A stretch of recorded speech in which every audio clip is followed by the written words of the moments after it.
Good morning from laststandbrand.com. We're not going to eat those. Those are the butt ends of about a bushel of kale that we're going to be canning today. Well, we're not going to can it, we're going to freeze it.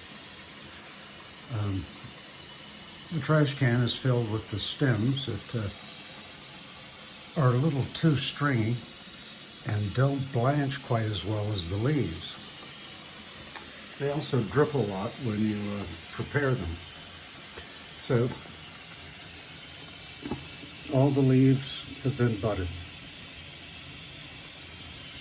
Now it's time to soak them in water,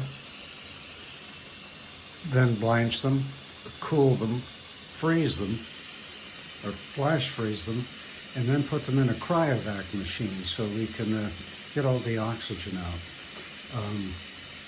Fill you in on the rest of these steps when we come back to laststandbrand.com.